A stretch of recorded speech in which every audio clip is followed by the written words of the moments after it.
أشهد أن لا إله إلا الله وحده لا شريك له وأشهد أن محمدا عبده ورسوله أما بعد فأعوذ بالله من الشيطان الرجيم بسم الله الرحمن الرحيم الحمد لله رب العالمين الرحمن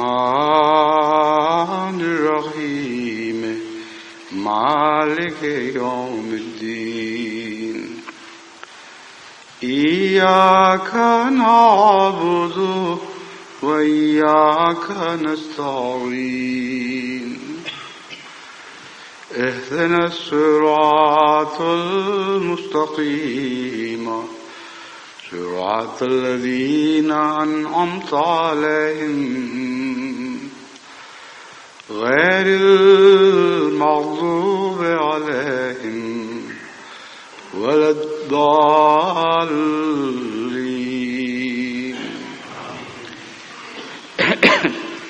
انعام یافتہ خدا کے پاک بندوں کی وہ دعائیں جو قرآن کریم میں محفوظ ہیں، ان کے ذکر میں کچھ ایسی دعائیں نظر سے رہ گئی تھیں جو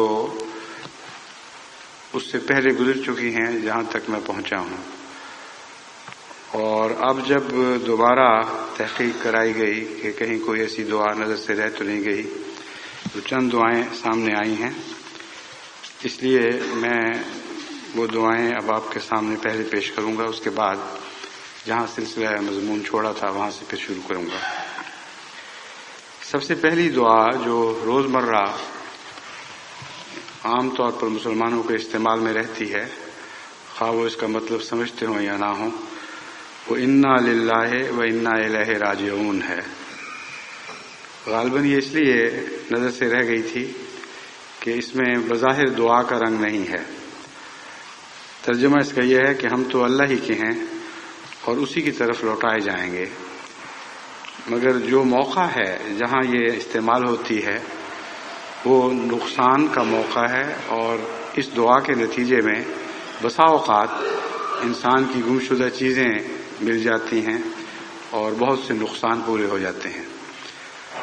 قرآن کریم نے یہ دعا نقصانات کے ذکر ہی میں بیان فرمائی اور فرمایا کہ میرے مومن بندے ایسے ہیں جب ان کو کئی قسم کے مالی، جانی، پھلوں وغیرہ کے نقصانات پہنچتے ہیں، مصیبتوں میں وہ آزمائے جاتے ہیں، تو ان کا یہ قول ہوتا ہے انا للہ و انا الیہ راجعون، ہم اللہ ہی کے لیے ہیں اور اسی کی طرف لوٹ کے جانے والے ہیں. یہ ایک بہت ہی مؤثر دعا ہے. میں نے ایک دفعہ پہلے خطبے میں اس کا ذکر بھی کیا تھا کہ بعض بچوں پر میں نے اس کو آزما کر دیکھا، اور انہوں نے جب توجہ سے بہت چھوٹی عمر میں بطور دعا اسے پڑھنا شروع کیا تو بسا اوقات ان کی گمشدہ چیزیں حیرت انگیز طور پر ملتی تھیں، اور ان تجارب کا بہت گہرا نقش ان کے دل و دماغ پر جم گیا اور ہمیشہ کے لیے ان کی دعا کی طرف توجہ ہو گئی. لیکن یہ ایک ایسی دعا ہے جس میں کوئی چیز ملے یا نہ ملے، دعا ظاہری صورت میں مقبول ہو یا نہ ہو، یہ دعا وہ فائدہ پہنچا جاتی ہے جو نقصان کو پورا کرنے والا فائدہ ہے، بلکہ اس سے بڑھ کر. اس میں توجہ یہ دلائی گئی ہے کہ جو کچھ ہم نے کھویا ہے در حقیقت یہ ہمارا نہیں تھا، اللہ ہی کا تھا. ہر چیز جو کائنات میں پیدا ہوئی ہے وہ خدا ہی نے پیدا فرمائی ہے، اصل ملکیت اس کی ہے، یہاں تک کہ ہم بھی تو اسی کے ہیں. وَإِنَّا إِلَيْهِ رَاجِعُونَ، اور ہم نے بالآخر اسی کی طرف لوٹ کر جانا ہے. بس تھوڑی سی چیز کے گم جانے کا کیا غم کرنا، اس عارضی نقصان پہ رونے دھونے کا کیا فائدہ. ہم بھی تو ہمیشہ یہاں نہیں رہیں گے، یہ دوسرا مضمون شروع ہو جاتا ہے. اور یہ غم بھی عارضی ہے، کیونکہ بالآخر ہر چیز خدا ہی کی طرف لوٹائی جائے گی، اور ہم اس دار فانی سے عالم بقا کی طرف واپس لوٹ آئیں گے. یہ دعا بہت ہی گہری ہے، اور دعا کا رنگ اس لیے پیدا ہوتا ہے کہ خدا مالک ہے، اور چونکہ وہ مالک ہے اس لیے ہر چیز بالآخر اس کی طرف لوٹے گی. تو ایک قسم کا خاموش دعا کا رنگ یہ بنتا ہے کہ اے خدا، تو نے ہمیں عارضی ملکیت دی تھی، تو جو مستقل مالک ہے، سب چیزیں تیری طرف لوٹتی ہیں، تو ہماری عارضی ملکیت بھی ہماری طرف لوٹا دے. یہ وہ ایک خاموش دعا کا رنگ ہے جو اس کے مضمون میں داخل ہے. چنانچہ اگر آپ اس کو سمجھ کر اور غور سے اور عاجزی سے یہ دعا کریں تو اللہ تعالیٰ کے فضل کے ساتھ بسا اوقات اس دعا کے نتیجے میں حیرت انگیز طور پر نہ صرف نقصان پورے ہوتے ہیں بلکہ ان سے بہت بڑھ کر عطا کیا جاتا ہے. وہ جماعت کے مخلصین جنہوں نے مختلف ابتلاؤں میں بسا اوقات اپنا سب کچھ کھو دیا، جو کچھ تھا ان کے ہاتھ سے جاتا رہا، گھر لوٹ لیے گئے، دکانیں جلا دی گئیں، اور جو کچھ سرمایہ تھا وہ لوگ جنہوں نے قرضے دینے تھے لے بھاگے. تجارتوں میں اکثر ایسے قرضے ہوتے ہیں جن کے آنے جانے کے ساتھ تجارت چلتی ہے، اور انہوں نے صبر کا نمونہ دکھایا اور یہی کہا کہ انا للہ و انا الیہ راجعون. اور اس کے نتیجے میں ایک کی جگہ 10 دکانیں بنیں. جہاں چند دکانیں جلائی گئی تھیں وہاں بازار احمدیوں کے ہو گئے. ایک مکان تھا تو پھر مختلف بچوں کے لیے الگ الگ مکان بنانے کی توفیق ملی. بس یہ ایک ایسا تجربہ ہے جس کے پیچھے جماعت احمدیہ کی 100 سالہ تاریخ آج کے زمانے میں گواہ کھڑی ہے، اور اس سے پہلے امت محمدیہ کی تمام تاریخ مختلف ممالک میں اس بات پر گواہ ہے کہ ایک بہت ہی مؤثر دعا ہے. پھر عجز سکھاتی ہے، اور بظاہر کچھ بھی نہ ملے تو ایک عظیم الشان چیز ملنے کی بشارت دیتی ہے. وہ لوگ جو عجز کے ساتھ دنیا سے تعلق رکھنے کی بجائے خدا سے تعلق رکھتے ہیں، دنیا سے راضی ہونے کی بجائے خدا سے راضی رہتے ہیں، ان کے لیے اس میں یہ خوشخبری ہے کہ تم خدا کی کھوئی ہوئی چیز خدا کو مل جاؤ گے. اور سب سے بڑی دولت جو دنیا میں ممکن ہے سوچی جا سکتی ہے، یا دنیا میں کیا، دنیا و ما فیہا، آخرت، ہر لحاظ سے انسان کے ادراک میں جو چیز سب سے زیادہ قیمتی آ سکتی ہے وہ اللہ تعالیٰ کی ذات ہے. تو فرمایا تم تھوڑا سا کھونے کے نتیجے میں کیوں غم کر رہے ہو، تم اپنے رب کو پالو گے. اور یہ جو مضمون ہے اس میں مومنوں کے لیے خصوصیت سے اس لیے خوشخبری ہے کہ اللہ تعالیٰ کی طرف اگرچہ ہر چیز لوٹے گی، لیکن قرآن کریم فرق کر کے دکھاتا ہے. قرآن کریم ہمیں یہ بتاتا ہے کہ وہ لوگ جو خدا کے بندے ہیں، جن کی روح خدا کی طرف ہمیشہ لوٹتی رہتی ہے، جن کا تصور خدا کی طرف لوٹتا رہتا ہے، اصل رجوع ان کا ہوگا. اور جو دنیا کے بندے ہیں وہ خدا کی طرف نہیں لوٹائے جائیں گے. یہ قرآن کریم کی ایک الگ آیت میں مضمون واضح طور پر بیان فرما دیا گیا. بظاہر ان دو باتوں میں تضاد ہے. بظاہر ایک آیت یہ کہتی ہے کہ ہر چیز کائنات کی بالآخر خدا کی طرف لوٹائی جائے گی، اور قرآن کریم بعض دوسری جگہوں پہ اس مضمون کو کھول کر بیان فرماتا ہے کہ بالآخر ساری کائنات کی صف لپیٹ دی جائے گی اور کچھ بھی نہیں رہے گا، جو کچھ تھا وہ پھر عدم ہو جائے گا، صرف خدا کی ذات باقی رہے گی. تو زندگی ہو یا بے جان چیزیں، ہر چیز اس کی طرف لوٹنے والی ہے. دوسری جگہ فرمایا کہ وہ بندے خدا کے جو متکبر ہیں، جو دنیا میں کھوئے جاتے ہیں، ان کا رجوع نہیں ہوگا، وہ خدا کی طرف نہیں لوٹائے جائیں گے. ان دو باتوں میں تضاد نہیں ہے. معنی یہ ہیں کہ وہ خدا کو پائیں گے نہیں، اندھے لوٹائے جائیں گے.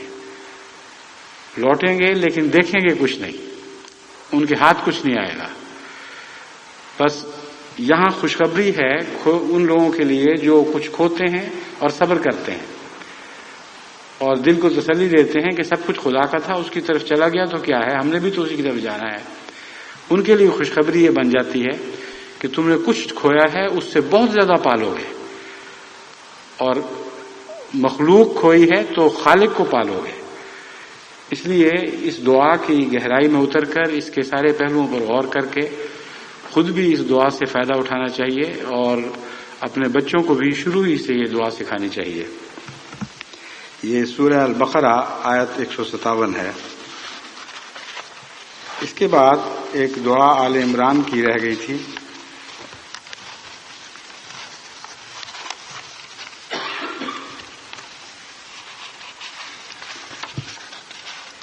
آیات 36 تا 38 ہیں یہ۔ اس میں ذکر ہے اس قالت امرأۃ عمران رب انی نذرت لک ما فی بطنی محررا فتقبل منی انک انت السمیع العلیم۔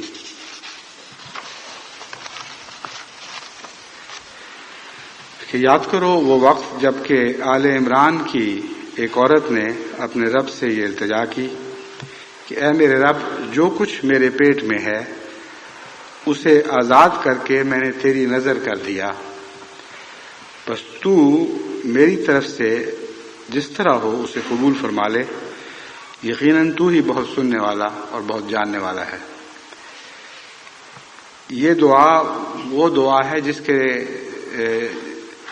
کی روشنی میں نے وقف نو کی تحریک کی تھی، اور یہ تحریک کی تھی کہ عورتیں جو امید رکھتی ہیں یا آئندہ توقع رکھتی ہیں کہ اللہ تعالیٰ ان کی گود بھرے گا، وہ بچے کی پیدائش سے پہلے اسے وقف کریں۔ میرے ذہن میں یہ بات تھی کہ عام طور پر اس سے پہلے جتنی وقف کی تحریکیں ہوئی ہیں ان میں عورتوں کے وقف کے لیے کوئی گنجائش نہیں تھی، اور یہ بہت زیادتی ہے ہماری خواتین پر کہ ان کے لیے وقف کا کوئی نظام ہی نہ ہو، گویا یہ نعمت صرف مردوں ہی کے لیے رہ گئی ہے۔ بس اس آیت سے مجھے یہ روشنی ملی کہ اگر مائیں یہ عہد کریں کہ میرے پیٹ میں جو کچھ ہے میں خدا میں تیرے حضور پیش کرتی ہوں، تو پھر جو لڑکی ہوگی وہ بھی وقف ہوگی، اور بعض دفعہ ایسی وقف لڑکی لڑکوں سے بہت بہتر اور مقدر والی ثابت ہوتی ہے، جیسا کہ حضرت مریم کے معاملے میں ہوا، جو آل عمران کی اس دعا کے نتیجے میں پیدا ہوئیں۔ وَإِذْ قَالَتِ امرأۃ عمران رب انی نذرت لک ما فی بطنی محررا فتقبل منی انک انت السمیع العلیم۔ اے میرے خدا، جو کچھ میرے پیٹ میں ہے میں نے تیرے حضور پیش کر دیا، محررا، آزاد کرتے ہوئے۔ اب یہاں لفظ محرر بہت قابل غور ہے، اور جو یہ دعا کرتے ہیں ان کو اس کا مضمون پیش نظر رکھنا چاہیے۔ جب ہم زندگی وقف کرتے ہیں تو یوں معلوم ہوتا ہے جیسے آزادی سے قید کی طرف جا رہے ہیں، اپنی ساری آزادیاں کھو دی اور ہمیشہ کے لیے وقف کی زنجیروں میں باندھے گئے۔ اور بہت سے واقفین بچے ہیں جن کو ان کے والدین یہی بتاتے ہیں کہ دیکھو سوچ سمجھ کر وقف کرو، عمر بھر کی قید ہے، تمہارا اپنا کچھ بھی باقی نہیں رہے گا، اپنی مرضی قربان ہو جائے گی، کوئی اپنا وطن نہیں رہے گا، جہاں چاہے گی جماعت تمہیں اٹھا کر بھیج دے گی اور پھر جتنی دیر چاہے گی وہاں رکھے گی، جس حال میں چاہے گی وہاں رکھے گی۔ تو بہت ہی مشکل زندگی ہوگی، یعنی دنیا کے لحاظ سے معمولی گزارا تو اور بات ہے، لیکن اپنی مرضی کی ایسی قربانی کہ اپنی مرضی اپنی نہ رہے، یہ ایک بہت زبردست قربانی ہے۔ اس کے برعکس قرآن کریم وقف زندگی کو ایک بالکل اور رنگ میں پیش فرماتا ہے اس صاحب حکمت عورت نے یہ دعا کی کہ اے خدا، جو کچھ میرے پیٹ میں ہے میں تیرے حضور پیش کر کے اس کو آزاد کرتی ہوں۔ آزاد کس سے؟ دنیا کی جھنجھٹوں سے، شیطان کی غلامی سے، ہر اس چیز سے جو غیر اللہ ہے یا غیر اللہ کی طرف سے آتی ہے، اس سے میں اسے آزاد کرتی ہوں۔ یعنی آزادی کی ایک نئی تعریف فرما دی گئی۔ یہ بتایا گیا کہ حقیقی آزادی وقف میں ہے، جو خالصتاً خدا کی خاطر ہوا کرتا ہے، اور جو خدا کا غلام ہو جائے وہ ہر غیر اللہ کی غلامی سے نجات پا جاتا ہے۔ اور یہ وہ تجربہ ہے جو حقیقی واقفین کو ہمیشہ ہوتا رہتا ہے، اور جو وقت کی روح کو سمجھتے ہیں وہ جانتے ہیں کہ انہوں نے 1000 غلامیوں سے نجات پالی ہے ایک اللہ کی غلامی قبول کر کے. بس یہ بھی ایک رنگ سمجھانے کا ہے. اس دعا کو سمجھ کر اس کے مطابق اپنے واقف بچوں کی تربیت کرنی چاہیے، اور اس رنگ میں جب تربیت کریں گے تو کوئی شخص اپنی وقف زندگی کو بوجھ محسوس نہیں کرے گا، اس میں کسی پابندی پر تلخی محسوس نہیں کرے گا، بلکہ حقیقی آزادی ہی سمجھے گا کہ خدا کے سوا ہر دوسری چیز سے، ہر دوسری قید سے وہ آزاد ہو چکا ہے. انک انت السمیع العلیم، اے خدا تو بہت ہی سننے والا اور بہت ہی جاننے والا ہے. اب دیکھیں کتنی پر حکمت دعا ہے، کتنی گہری دعا ہے، اور ایک عورت کو سجھائی دی جو نبی نہیں تھی، اور اللہ تعالیٰ نے اس کی ایسی قدر فرمائی کہ قرآن کریم میں اس دعا کو ہمیشہ کے لیے محفوظ فرما دیا، اور واقفین کے لیے اس دعا کو ایک ماڈل بنا کے پیش کیا. اس وقف نو کے بچے سب اسی دعا کی حکمت کا فیض ہیں جو میرے دل میں ڈالی گئی، اور اسی کے نتیجے میں یہ وقف نو کی تحریک ہوئی. فلما وضعتھا قالت رب انی وضعتھا انثی،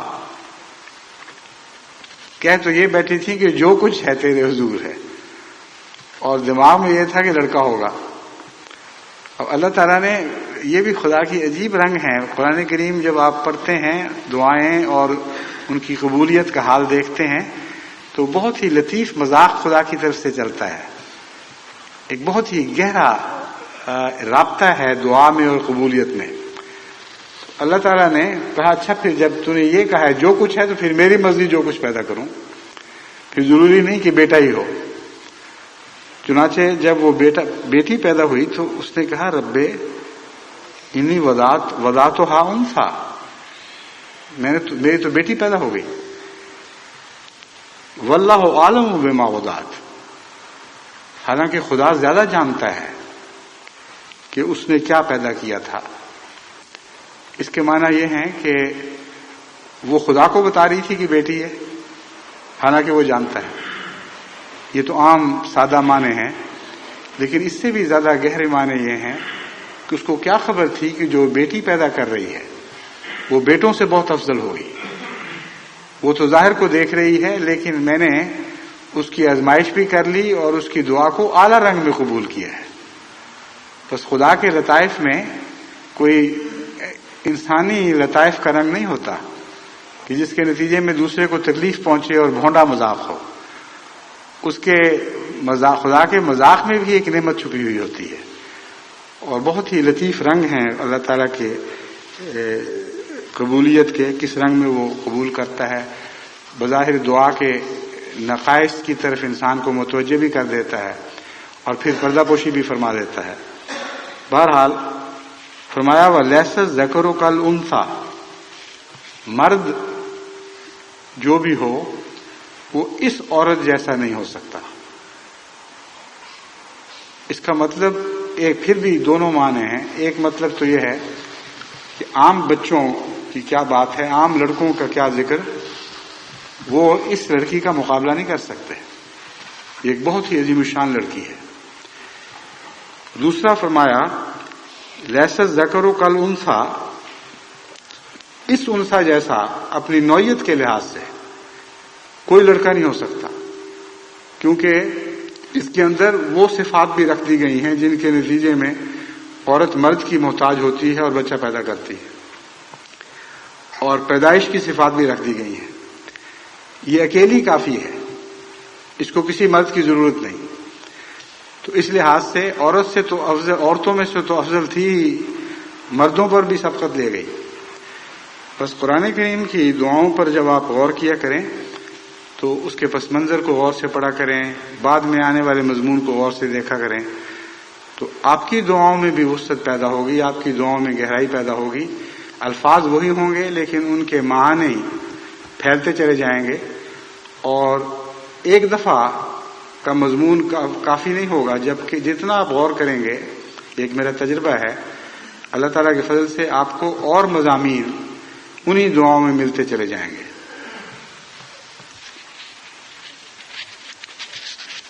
چنانچہ فرمایا فتقبلها ربها بقبول حسن وانبتها نباتا حسنا، بس اللہ تعالیٰ نے، اس کے رب نے اس بچی کو قبول فرما لیا بقبول حسن، بہت ہی حسین مقبولیت تھی، وانبتها نباتا حسنا، اور اس کی پرورش کی اور اس کو بڑھایا بہت ہی خوبصورت اور حسین رنگ میں۔ بس واقفین نو کے لیے یہ نمونہ ہے کہ وہ بھی اپنے واقفین نو بچوں کی اسی رنگ میں تربیت کریں کہ عام بچوں سے مختلف دکھائی دے، بہت ہی حسین اور دلکش انداز میں ان کو پالا پوسا جائے اور پروان چڑھایا جائے، لیکن دعا کے نتیجے میں یہ توفیق مل سکتی ہے۔ ایک دعا حضرت موسیٰ علیہ السلام پر ایمان لانے والے ساحروں کی دعا ہے جو رہ گئی تھی، یہ سورہ الاعراف 144-145۔ ربنا افرغ علینا صبرا وتوفنا مسلمین، اے ہمارے رب ہمیں صبر عطا فرما، وتوفنا مسلمین، اور ہمیں مسلمان ہونے کی حالت میں وفات دینا۔ پہلے یہ مضمون مختصر رنگ میں گزر چکا ہے۔ مراد یہ ہے کہ چونکہ وہ یہ فرعون کو مخاطب ہو کر چیلنج دے بیٹھے تھے کہ جو عذاب تو دے سکتا ہے تو دے، جو ہم سے کرنا چاہتا ہے کر گزر، لیکن ہم کسی قیمت پر بھی مرتد نہیں ہوں گے، اور جو ایمان اللہ تعالیٰ نے عطا فرمایا ہے اسے ہر حالت میں چمٹے رہیں گے۔ یہ ان کا چیلنج تھا فرعون کو، لیکن ان کا ذہن اس طرف گیا کہ یہ خدا کی توفیق کے بغیر ممکن نہیں، خواہش ہے، ارادے ہیں، لیکن انسان کمزور ہے، اس لیے اس معاملے میں لازماً ہمیں خدا سے طاقت مانگنی چاہیے۔ بس ہر وہ مومن جو نیک ارادے باندھتا ہے اور وقتی طور پر خلوص سے باندھتا ہے، جانتا ہے کہ وہ تقویٰ کے ساتھ یہ فیصلے کر رہا ہے، اس کے لیے بھی نصیحت ہے کہ دعا سے اللہ تعالیٰ سے مدد مانگے، ورنہ نیک باتوں کے نیک ارادے جو خلوص کے ساتھ بھی کیے گئے ہوں، ضروری نہیں کہ انسان کو ان کو پورا کرنے کی توفیق مل سکے۔ بس آخری بات یہ کہہ دی وتوفنا مسلمین، ہمیں بلانا اس وقت جب کہ ہم تیری نظر میں فرما بردار ہوں۔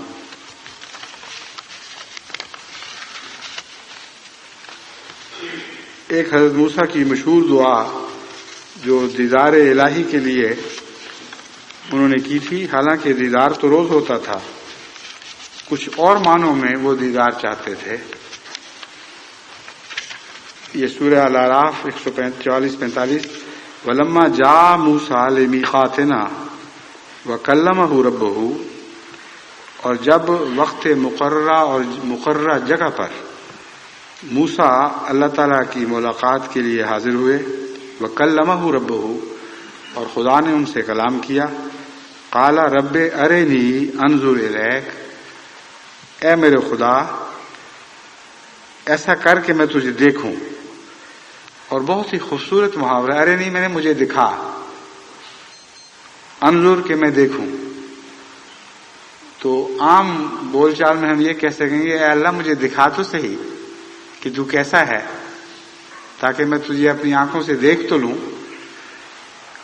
ارنی انظر الیک، قال لن ترانی، اے موسیٰ تو ہرگز مجھے نہیں دیکھ سکے گا، ولکن انظر الی الجبل فإن استقر مکانہ فسوف ترانی، ہاں تو اس پہاڑ کی طرف دیکھ، اگر یہ اپنے مقام پر ٹھہرا رہا پس پھر ممکن ہے تو بھی مجھے دیکھ سکے۔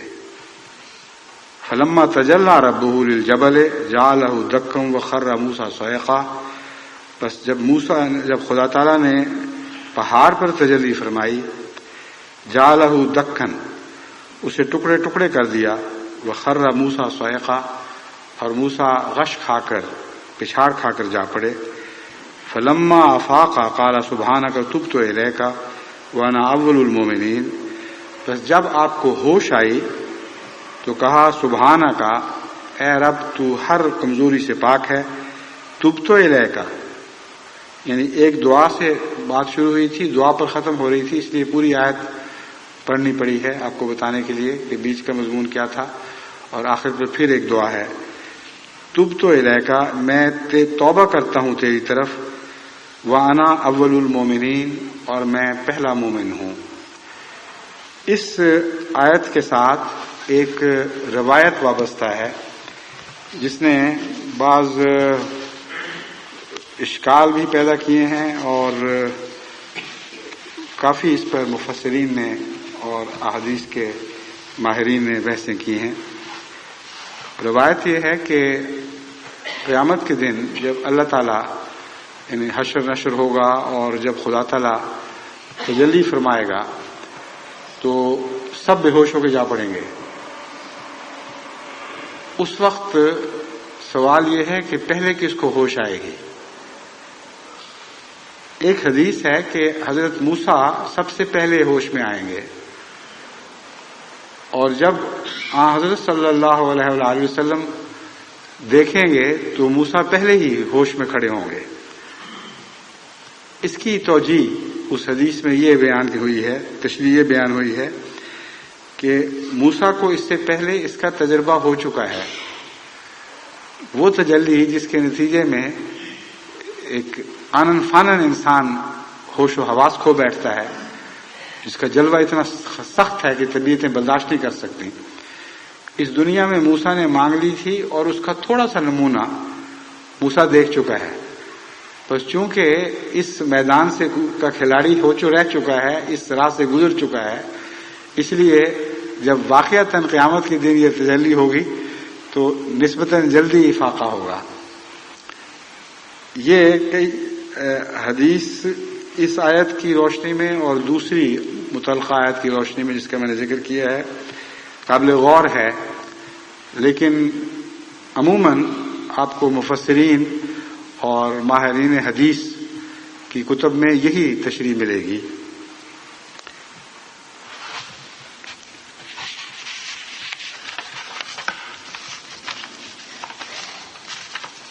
بہرحال یہ جو دعا ہے اس میں ہے انی، میں بتاؤں آپ کو، وَأَنَا أَوَّلُ الْمُؤْمِنِينَ، یہ لفظ جو ہے اول، اس سے مراد وقت کے لحاظ سے اول نہیں ہے، کیونکہ حضرت موسیٰ سے بہت پہلے اول آ چکے ہیں، اور حضرت صلی اللہ علیہ وآلہ وسلم مانوی لحاظ سے سب سے اول ہیں مومنوں میں سے۔ بس اول اور آخر یہ دونوں لفظ جو ہمیں قرآن کریم یا احادیث میں ملتے ہیں یہ مرتبے کے لحاظ سے ہیں، نہ کہ ظاہری وقت کے لحاظ سے۔ اول جب کہا جاتا ہے تو مراد ہے نمبر میں پہلا ہے، جس طرح فرسٹ آتا ہے کوئی امتحان میں اسے اول کہتے ہیں، ویسا ہی مضمون ہے۔ ایک دعا قوم میں بچھڑے کو معبود بنانے والوں میں سے ان لوگوں نے کی جو شرمندہ ہوئے تھے اور انہوں نے توبہ کی تھی۔ وہ دعا یہ تھی، وَلَمَّا سُقِطَ فِي أَيْدِيهِمْ وَرَأَوْا أَنَّهُمْ قَدْ ضَلُّوا قَالُوا لَئِن لَّمْ يَرْحَمْنَا رَبُّنَا وَيَغْفِرْ لَنَا لَنَكُونَنَّ مِنَ الْخَاسِرِينَ، کہ جب وہ شرمندہ ہو گئے اور انہوں نے سمجھ لیا کہ وہ گمراہ ہو گئے تھے، تب انہوں نے یہ دعا کی، لَئِن لَّمْ يَرْحَمْنَا رَبُّنَا، اگر ہمارا رب ہم پر رحم نہ فرمائے گا اور ہماری بخشش نہ فرمائے گا، لَنَكُونَنَّ مِنَ الْخَاسِرِينَ، یقیناً ہم بہت گھاٹا پانے والوں میں سے ہوں گے۔ بس دیکھیں، ہر موقع کے لیے، ہر ایسی صورتحال کے لیے جس سے انسان دوچار ہو سکتا ہے، اللہ تعالیٰ نے قرآن کریم میں کوئی نہ کوئی اس پر اطلاق پانے والی دعا ہمیں سکھا دی ہے۔ اور اس لحاظ سے بھی اگر آپ قرآن کریم کی دعاؤں کو ازبر کریں یا پوری یاد نہیں کر سکتے تو کچھ حصہ کبھی کبھی یاد کرتے رہا کریں، اور قرآنی دعاؤں کو ہر مشکل کے وقت دیکھ لیا کریں، آپ کو ضرور کوئی نہ کوئی دعا اپنی صورتحال پر اطلاق پاتی ہوئی ایسی ملے گی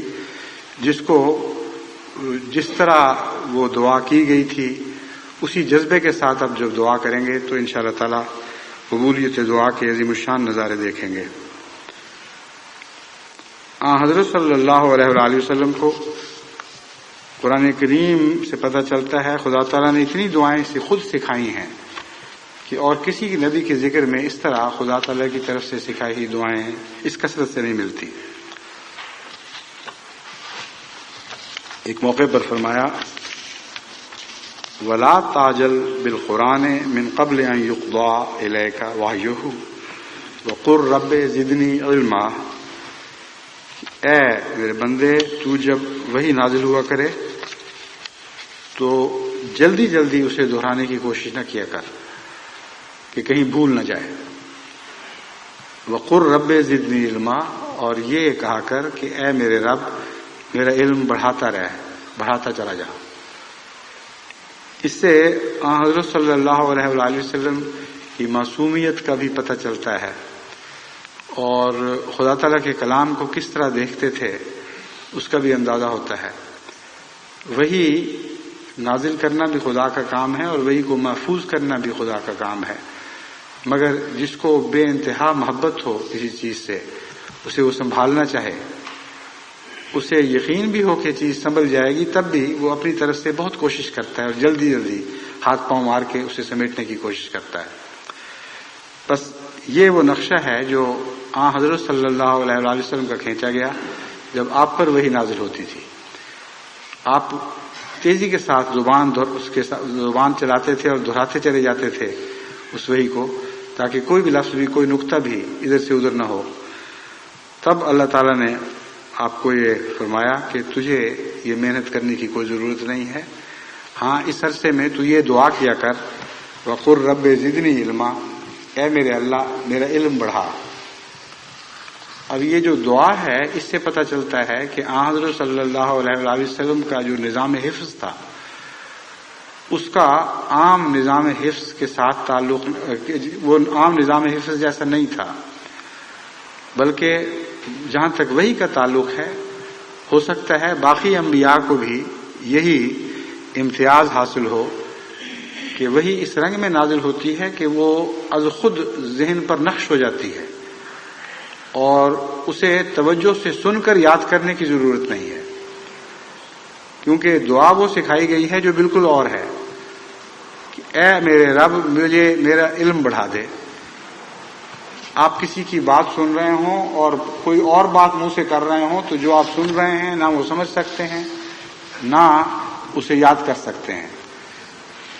تو وحی کے وقت حضرت صلی اللہ علیہ وآلہ وسلم کو یہ دعا سکھایا جانا کہ یہ دعا کیا کر، اس سے معلوم ہوتا ہے کہ آپ کی ذہنی کوشش کا وحی کو محفوظ کرنے سے کوئی علاقہ نہیں تھا. وہ از خود اترتی تھی اور نقش بن کر، دائمی نقش بن کر جمتی چلی جاتی تھی، اور توجہ اس طرف دیتے یا نہ دیتے خدا کی تقدیر نے اسے بہرحال محفوظ کرنا تھا. بس فرمایا کہ فارغ وقت میں یہ کیا کر کہ مجھ سے اور دعائیں مانگا کر، اور یہ کہا کر کہ اور بھی علم نازل فرما، اور جو علم ہے بجائے اس کے کہ میں اسے کھو دوں میرا علم بڑھا دے، کیونکہ جو بات بھول جائے وہ حاصل کیا ہوا علم کھو دیتا ہے انسان. تو زدنی علما میں یہ بتایا کہ نہ کھونے کا تو تیرے علم کو کھونے کا تو سوال ہی کوئی نہیں، ہم جو ذمہ دار ہو گئے ہیں. ہاں تو مزید مانگا کر. اس دعا کے ضمن میں ایک اور دعا جو حضرت مسیح موعود علیہ الصلوۃ والسلام کو الہاماً سکھائی گئی وہ بھی میں آپ کو بتاتا ہوں. وہ یہ ہے کہ اللہم ارنی حقائق الاشیاء، اے میرے اللہ مجھے اشیاء کی حقیقتیں بتا، یعنی ان کے اندر جو گہرے راز ہیں وہ سمجھا. میں بالعموم قرآن کریم کی اس دعا کے ساتھ اس دعا کو ملا کر کرتا ہوں، اور خصوصاً اس وقت جب کہ خاص ضرورت ہو کسی قسم کی رہنمائی کی. اور میرا یہ تجربہ ہے کہ اس کے نتیجے میں اللہ تعالیٰ بہت سے ایسے مطالب پر آگاہی فرماتا ہے جس کی طرف انسان کا اپنا ذہن اپنی کوشش سے جا نہیں سکتا. الہام تو نہیں ہوتا، لیکن اس طرح خدا تعالیٰ نقطے دماغ میں اچانک ڈالتا ہے کہ آدمی حیران رہ جاتا ہے. بس جماعت کو بھی استفادہ کرنا چاہیے اس قرآنی دعا سے، اور ہمارے طالب علموں کو خاص طور پر اس دعا کو، جو چھوٹی سی دعا ہے، ایک چھوٹا سا فقرہ ہے، وقل رب زدنی علما، اس کو پڑھتے رہنا چاہیے. اس کے نتیجے میں ان کی توجہ اس امر کی طرف بھی مبذول ہوتی رہنی چاہیے کہ اصل علم کلام الہی ہے. دوسرا دنیا کا جو علم ہے وہ ثانوی علم ہے. یہاں قرآن کریم کی وحی سے متعلق علم کا لفظ استعمال ہوا ہے. چنانچہ طالب علم جب یہ دعا مانگیں وقل رب زدنی علما، تو یہ نہ کیا کریں کہ اعلیٰ مضمون کو چھوڑ دیا کریں اور ادنا مضمون کو ذہن میں رکھ کر دعا کیا کریں. دعا یہ کیا کریں کہ اے خدا، ہم دنیا کے عارضی علوم کی طرف متوجہ ہیں، یہ مجبوریاں ہیں، ہمیں وہ علم بھی عطا فرما جو تو نے حضرت محمد رسول اللہ صلی اللہ علیہ وآلہ وسلم پر نازل فرمایا تھا، اور اس کے صدقے میں ہمیں یہ دنیاوی علم بھی عطا فرما دے جو اس کی ذیل میں آتا ہے. سورہ طٰہٰ آیت 115. اس کے ساتھ ساتھ میں نے وہ جگہیں بھی درج کروا لی ہیں جہاں ان کو اپنی ترتیب کے لحاظ سے بیٹھنا چاہیے تھا، مگر اس وقت میں چھوڑتا گیا ہوں. لیکن جب یہ خطبہ ضبط تحریر میں آئے گا تو کاتب وہ ذکر بھی کر دے گا یا ان کو اٹھا کر وہیں لے جائے گا جہاں ان کو ہونا چاہیے. یعنی جب یہ سلسلہ خطبات اکٹھا شائع ہوگا تو آج جو ان آیات سے متعلق گفتگو ہوئی ہے ان کو ہم اصل مقام پر لے جائیں گے. تو جو لوگ سن رہے ہیں وہ بعد میں یہ خیال نہ کریں کہ غلطی ہو گئی ہے، بے ارادہ ایسا کیا جائے گا. اب ایک جہاں سے مضمون چھوڑا تھا وہاں سے میں بات پھر شروع کرتا ہوں.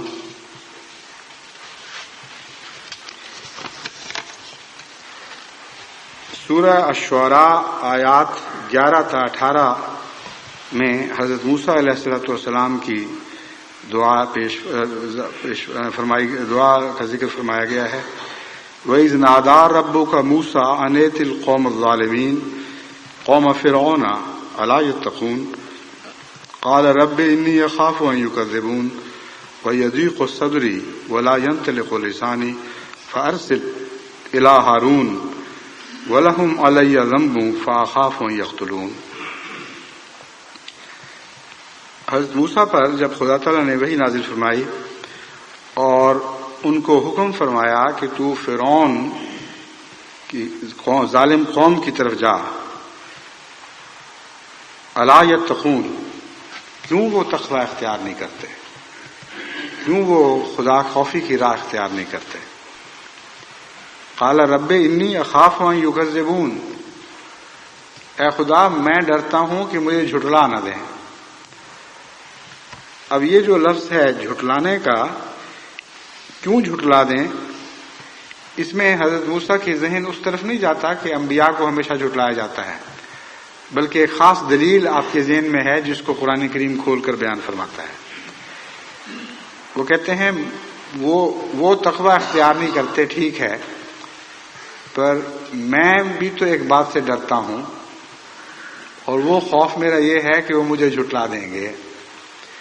اور کیوں جھٹلائیں گے؟ وَيَضِيقُ صَدْرِي وَلَا يَنطَلِقُ لِسَانِي، میرا سینہ جو ہے وہ باتیں بیان کرتے وقت کھلتا نہیں ہے. جب میں کوئی مضمون سوچ کر پیش کرنا چاہتا ہوں تو اپنے سینے میں تنگی محسوس کرتا ہوں، اور یہ انسانی تجربے کی بات ہے. بسا اوقات ایک انسان ٹھیک بیان نہیں کر سکتا، بات ٹھیک بیان نہیں کر سکتا. طالب علم امتحان میں بعض باتیں جانتے ہوئے بھی پیش نہیں کر سکتے. اس لیے ضروری نہیں کہ جو طالب علم ناکام رہے یا کم نمبر لے وہ ضروری نالائق ہوگا. بعض دفعہ اس بیچارے کو بات پیش کرنے کا سلیقہ نہیں آتا. تو حضرت موسیٰ نے اسی طرح اللہ سے عرض کیا وَلَا يَنطَلِقُ لِسَانِي، اور میری زبان بھی نہیں کھلتی. کہا جاتا ہے حضرت موسیٰ ہکلا کے بولتے تھے. فَأَرْسِلْ إِلَىٰ ہارون، اس لیے میرا مشورہ یہ ہے کہ ہارون کی طرف وہی بھیج دے. اب یہ عجیب دلچسپ دعا ہے، عاجزی بھی ہے، سادگی بھی کیسی ہے پیاری. کہ اللہ تعالیٰ کو بتا رہے ہیں کہ میں ان باتوں کو سوچ کر میں نے یہ اندازہ لگایا ہے کہ زیادہ مناسب ہوگا کہ ہارون کو نبی بنایا جائے. اور مزید اصل بات آخر پہ نکلی ہے، وَلَهُمْ عَلَيَّ ذَنْبٌ فَأَخَافُ أَن يَقْتُلُونِ. مشکل یہ ہے کہ میرے پر ان کا ایک گناہ بھی، مجھ پر ایک گناہ ہے جو اس قوم کو جس کے لیے میں جواب دوں، اور غلطی سے مجھ سے ان کا ایک آدمی مر گیا تھا. اب اگر عام حالات میں نبی کو جھٹلائیں تو وہ تو ہے ہی جھٹلانا، لیکن اگر جرم بھی ہو اور پتہ ہو کہ نبی نہیں ہے، جھوٹا ہے، پھر تو بڑھ چڑھ کر زیادہ غصے کے ساتھ پہلے نقصان کا بدلہ اتاریں گے اور پہلے گناہ کی جزا دیں گے. تو یہ تھا اصل قصہ، جس کی وجہ سے اپنے آپ کو بیچ میں سے نکال ہی دیا کہ اے اللہ، بہتر یہی ہے ان سب حالات میں کہ تو موسیٰ کی بجائے ہارون کو نبی بنا دے.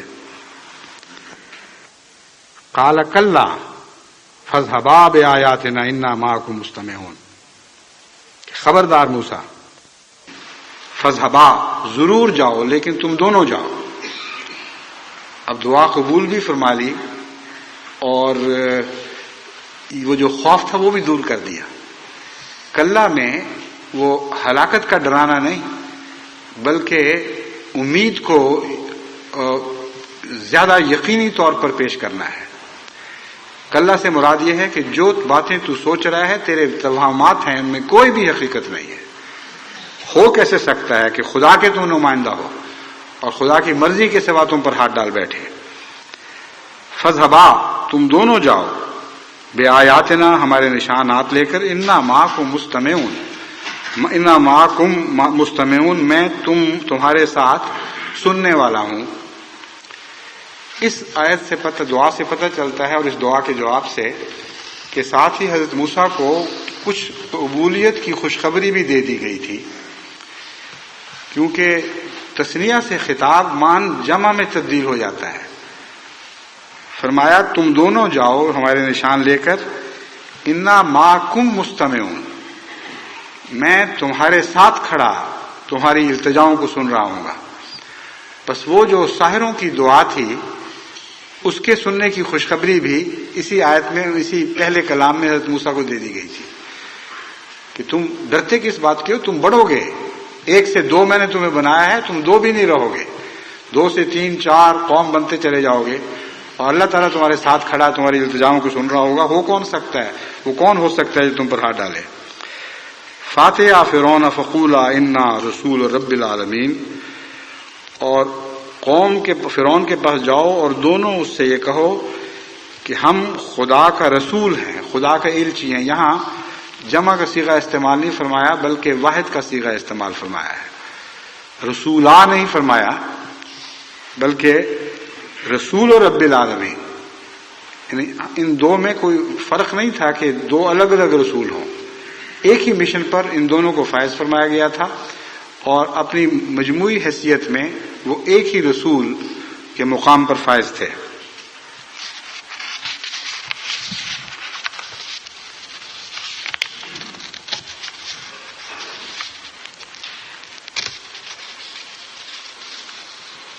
اب سوال یہ ہے کہ یہ دعا عام حالات میں ہم کس طرح مانگیں گے؟ کسی کو خدا ایسے مقام پر فائز کرے، ایسے حالات ہوں تو پھر یہ دعا اس سے مانگی جائے.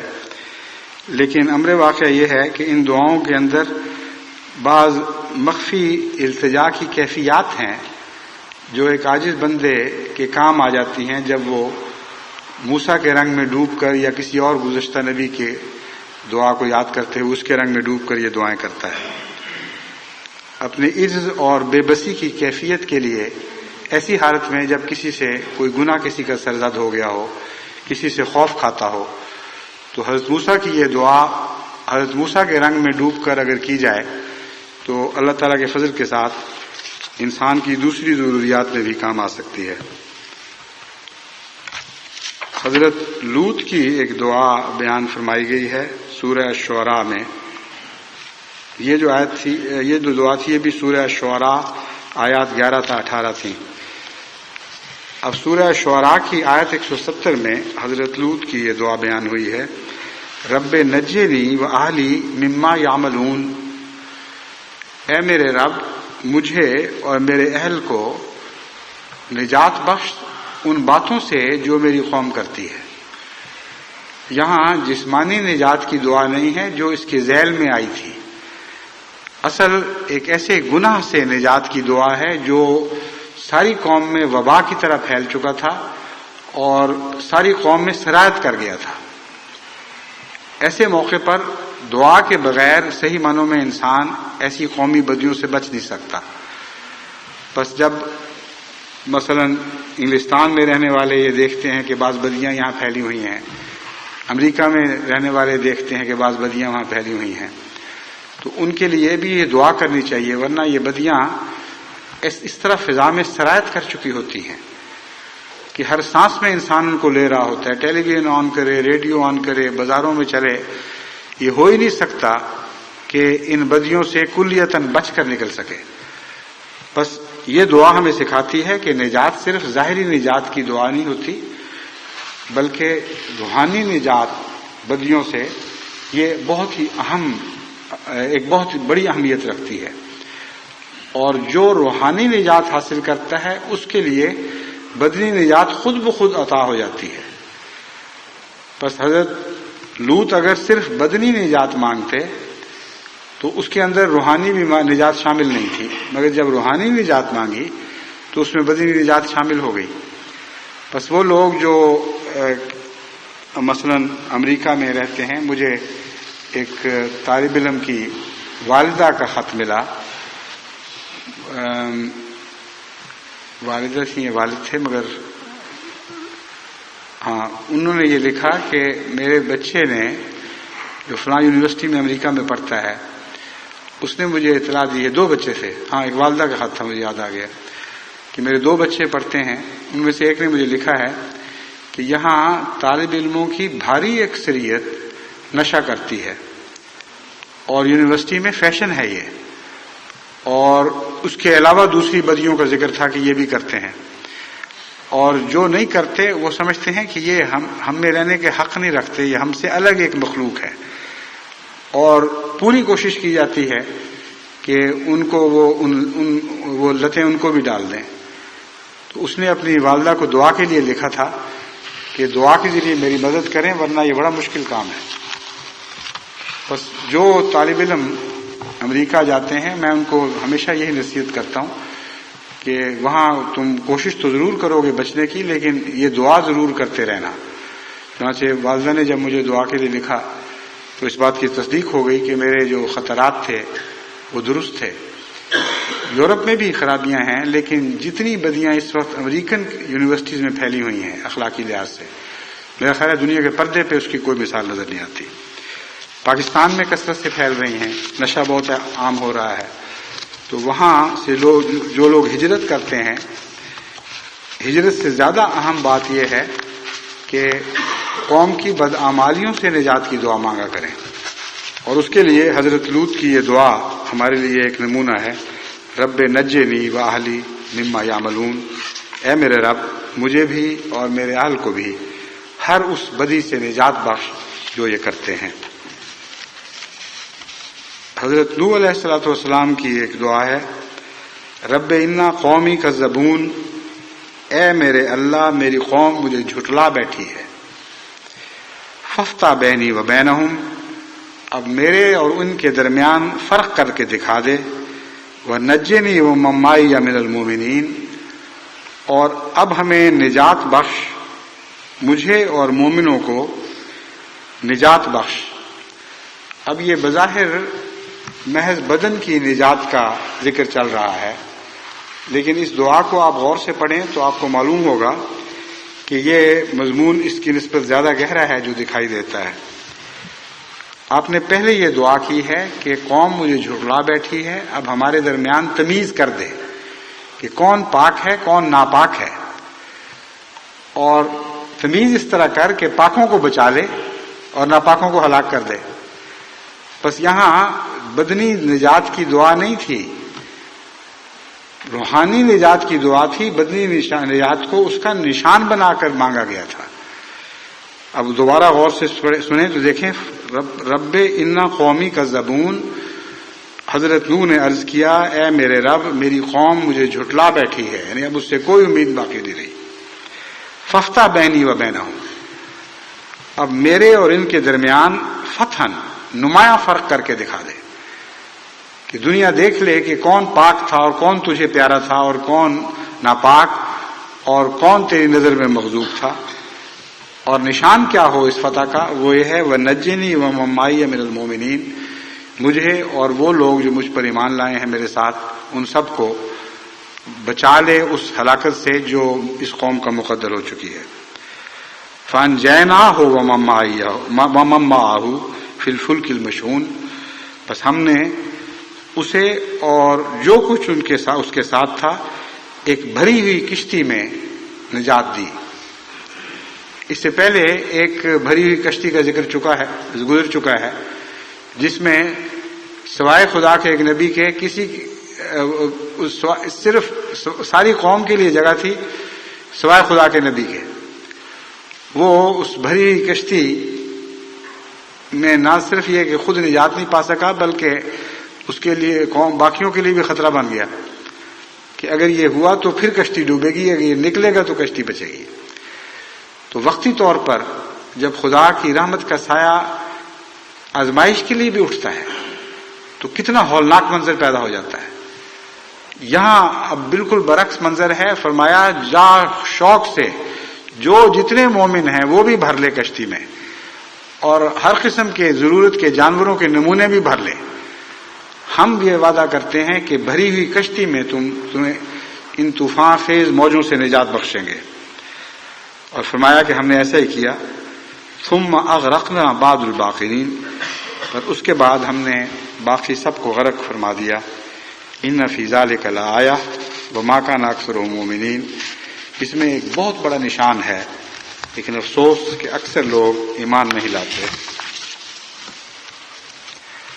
حضرت سلیمان علیہ السلام کی ایک دعا ہے جس کے ساتھ ایک گہرا مضمون وابستہ ہے.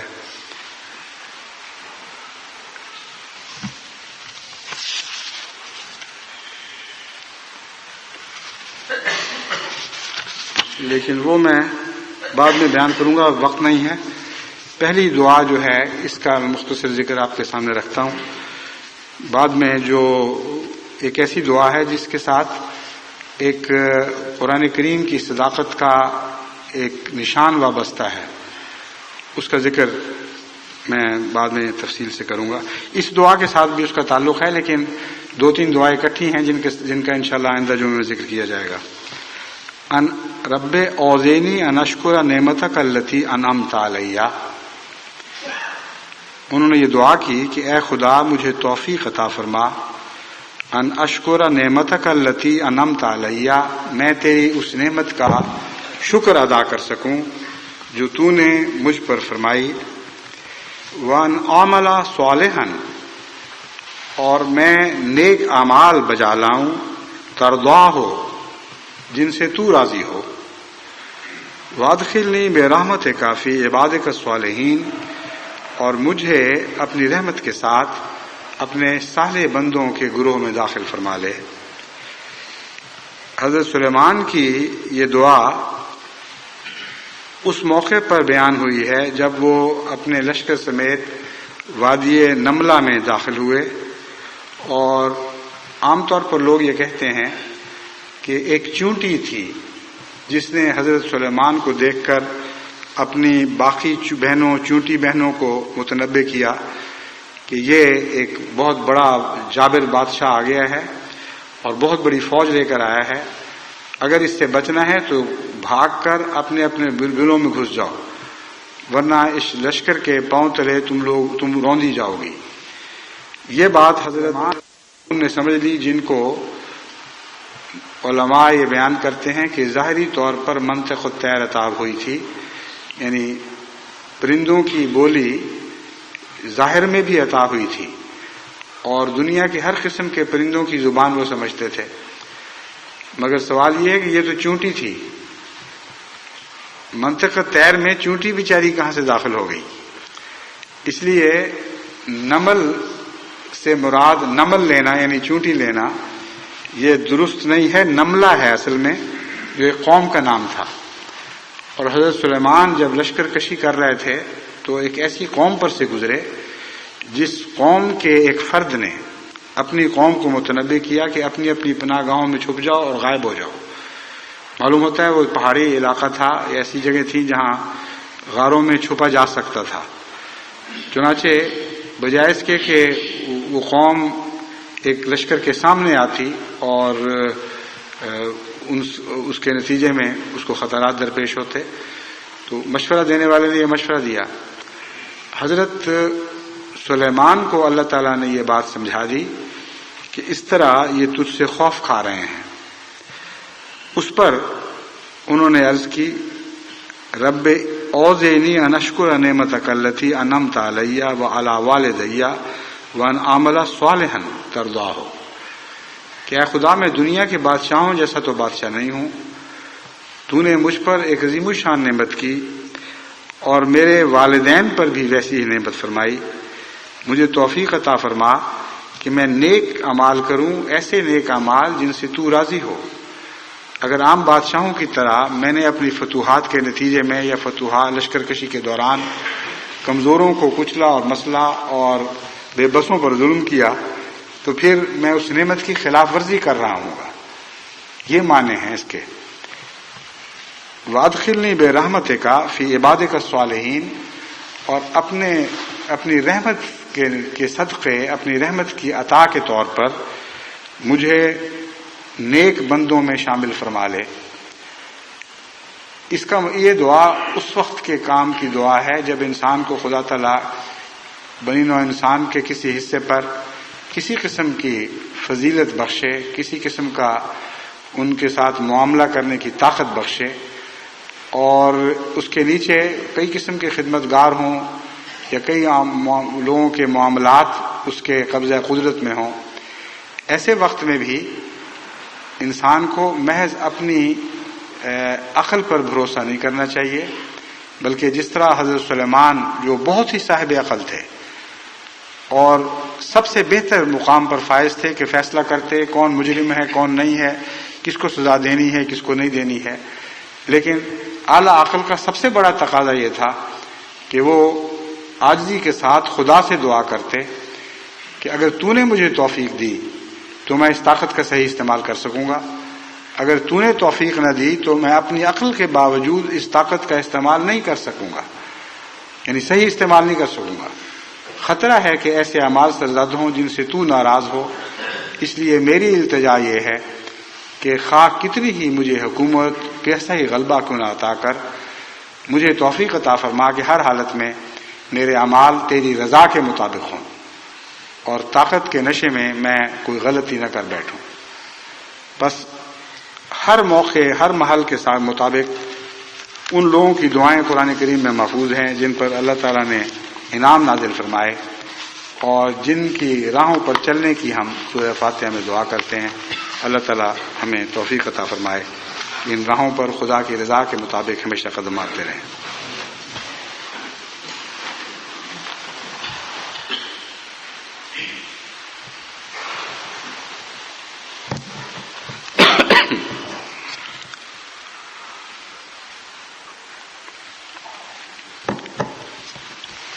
الحمد للہ نحمده ونستعینه ونستغفره ونؤمن به ونتوکل علیہ ونعوذ باللہ من شرور انفسنا ومن سیئات اعمالنا من یهده اللہ فلا مضل له ومن يضلله فلا هادي له ونشهد أن لا إله إلا الله وحده لا شريك له ونشهد أن محمدا عبده ورسوله۔ اس جمعے کے بعد آئندہ جمعے سے پہلے میں انشاءاللہ ایک لمبے سفر پر روانہ ہونے والا ہوں، اور غالباً 1.5 مہینہ یا اس کے لگ بھگ سفر پر رہوں گا. تو دعا کریں اللہ تعالیٰ خیر و عافیت کے ساتھ ان اعلیٰ مقاصد کو پورا کرنے والا سفر ہو جن کی خاطر یہ سفر کیا جا رہا ہے. واپس آ کر جلسہ بھی ہے اور وقت بہت تھوڑا ہوگا میری واپسی اور جلسے کے درمیان. تو اللہ تعالیٰ یہ بھی توفیق عطا فرمائے کہ جلسے کی ساری ذمہ داریاں بھی بآسن سر انجام دے سکوں. عباد اللہ رحمکم اللہ ان اللہ یامر بالعدل والإحسان وإیتاء ذی القربى وینہی عن الفحشاء والمنکر والبغی یعظکم لعلکم تذکرون. اذکروا اللہ یذکرکم وادعوہ یستجب لکم ولذکر اللہ اکبر.